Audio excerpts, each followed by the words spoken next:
Bismillahirrahmanirrahim. Assalamu alaikum dear students. Today we are going to discuss student teacher responsibilities during teaching practice 1.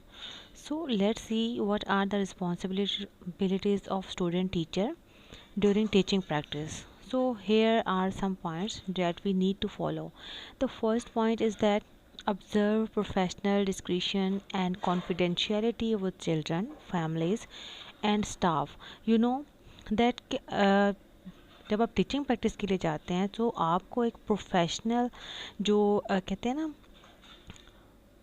Professional confidentiality और इसका means कि professionally मतलब उस चीज़ को आप लेके चलेंगे बच्चों के साथ, फैमिलीज़ के साथ एंड स्टाफ के साथ. Your look should be professional, you behave should be a professional.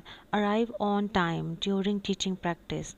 सो आप लोग ऐसा करें कि अपने टाइम पे पहुँचें. जब आप टीचिंग प्रैक्टिस के लिए जा रहे हैं तो आप इसके लिए ज़रूरी है कि आप टाइम पे पहुँचें, लेट मत हों. Complete 3 hours on site participation each day.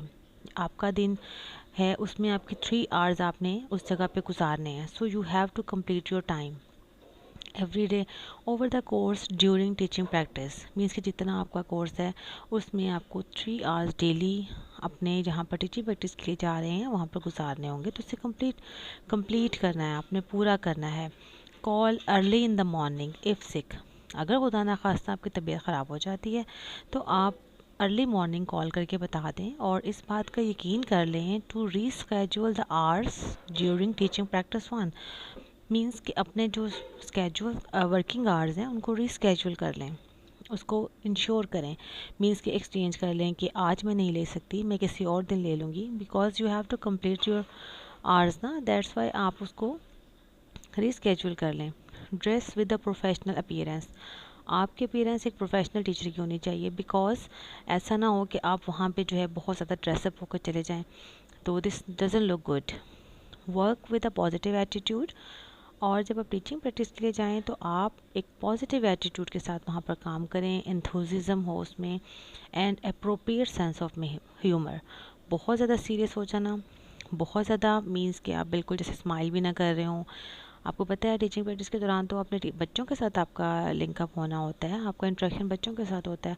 So you must have appropriate sense of humour. थोड़ा सा हंसी मजाक भी आपको आना चाहिए करना. स्टे काम इन टेंस सिचुएशंस. अगर कोई प्रॉब्लम क्रिएट होता है, सिचुएशन टेंस हो जाती हैं, तो वहाँ पे ख़ुद भी परेशान हो के डिस्टर्ब होने की ज़रूरत नहीं होती. आप काम रहें उसमें and try to find out the solution of that problem. Practice good health, hygiene and safety standards. मतलब आप जो है अपनी सेहत का ख्याल रखें और सफाई का भी ख्याल रखें. सेफ्टी स्टैंडर्ड्स जिस तरह से भी आप सिक्योर फील करें. एज़ यू नो दैट कि आजकल जो है वो इतने SOPs फॉलो करने का कहा जाता है, तो you have to follow all the SOPs if you are going in any place where there is gathering. So show flexibility with task and schedules. जो आपके टास्क हैं, आपके काम हैं, जो schedules हैं, उसमें थोड़ी flexibility शो करें. ऐसा नहीं कि आप स्टिक हो जाएंगे, नहीं ये काम मैंने अभी करना है, आज ही करना है. तो थोड़ी सी उसमें फ्लेक्सिबिलिटी शो करें. अगर आपने काम दिया है बच्चों को, अगर कोई काम दे रहे हैं या ख़ुद से कोई काम आपके पास करने वाला है, थोड़ा सा उसमें फ्लेक्सिबल हों. Don't be too rigid with them. Communicate directly to the head of school if a concern arises. अगर कोई मसला होता है तो आप डायरेक्टली स्कूल के हेड से बात करें, बजाय से कि आप इधर उधर उस बात को डिस्कस करते फिरें. ऐसा नहीं करना. You have to discuss the issue with the head of the school और the coordinator of the teaching practice. Don't hesitate to ask questions. Question पूछने से कभी भी हेजिटेट मत करें. फ्रॉम योर मेंटर, जो आपके साथ सुपरवाइज़र हैं, जो आपको गाइड कर रहे हैं टीचिंग प्रैक्टिस के दौरान, कभी उनसे क्वेश्चन पूछने के लिए आप हेजिटेट मत करें.